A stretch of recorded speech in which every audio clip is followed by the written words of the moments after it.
Lakini sisi tuliopata elimu tunatumia huu uchumi mzunguko. Kwa mfano, kuna hili ni kopo ambao tungetupa lingeathiri mazingira. Lakini sisi tuliopata elimu, ili kopo unaweza ukakata ukapandia mmea. Pia kuna lebo hizi za makopo kama unavyoona, ambazo ndo hizi unaweza ukatengenezea kipochi kama unavyoona.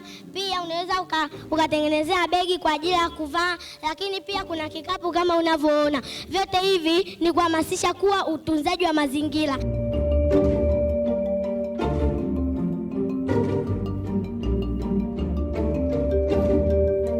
Maadhimisho ya Siku ya Mazingira Duniani kama jukwaa muhimu la kitaifa na kimataifa litukumbushe wajibu wetu wa kuunganisha nguvu zetu katika jitihada za kuhifadhi mazingira na kuhakikisha matumizi adili ya rasilimali nyingi ambazo ni nchi yetu imejaliwa. Baadhi ya mambo muhimu ya kuzingatia katika uhifadhi wa mazingira ni pamoja na kuendelea kutoa elimu kwa umma kuhusu masuala ya mazingira na umuhimu wake, na kuimarisha mfumo wa usimamizi wa taka hususan katika mamlaka za serikali za mitaa kwa dhana ya uchumi rejeshi.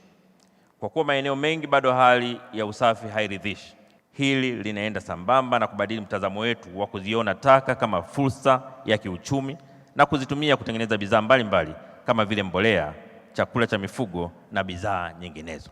Katika kuhimiza jitihada za kulinda na kutunza mazingira, pamoja na mambo mengine, ningependa kusisitiza kwa wizara, mamlaka za serikali za mitaa na wadau wengine yafuatayo. Moja, mamlaka za serikali za mitaa hususan manispaa na majiji kuanzisha bustani za kijani na kuhakikisha zinatunzwa ipasavyo. Pili, mamlaka zinazotoa vibali vya ujenzi kuweka sharti na kusimamia ili kila kibali cha ujenzi kinachotolewa kiambatane na agizo la kupanda miti isiyopungua 5. Tatu, wakala wa huduma za misitu Tanzania kuhakikisha uwepo wa miche ya kutosha ili kurahisisha na kuwezesha zoezi la upandaji miti nchini. 4, sekretariat za mikoa na mamlaka za serikali za mitaa na wakala wa huduma za misitu kuimarisha udhibiti wa uharibifu wa maeneo yote yanayopandwa miti. 5, ofisi ya makamu wa rais kupitia kituo cha taifa cha kuratibu kaboni kwa kushirikiana na ofisi ya waziri mkuu TAMISEMI kubainisha misitu inayofaa na kuisajili katika biashara ya kaboni. 6, wizara za kisekta kujumuisha fursa za biashara ya kaboni katika mipango, programu na miradi yao, hususan fursa zinazoendana na sekta husika. 6, wizara ya ardhi isimamie utekelezaji na uzingatiaji wa mipango miji ya matumizi ya ardhi ili kupunguza au kuondoa kabisa changamoto za uharibifu wa mazingira zinazotokana na matumizi ya ardhi yasiyo endelevu.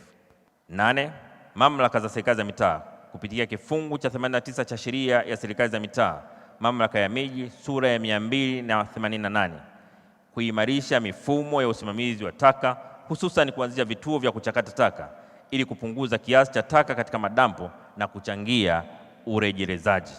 9, ofisi ya waziri mkuu TAMISEMI, wizara ya maliasili na utalii na wizara ya maji kuimarisha usimamizi endelevu wa maeneo ya ardhi oevu. Na mwisho 10, taasisi za utafiti kufanya tafiti kuhusu mimea, viumbe vamizi ambavyo vinazidi kuongezeka na kuathiri mifugo na mimea mingine katika maeneo mbalimbali nchini.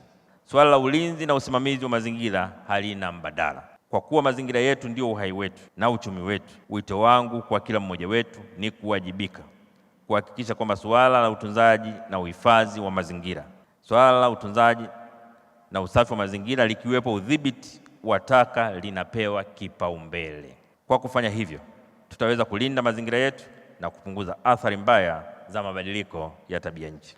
Amebofya tayari, tuangalie sasa screen zetu.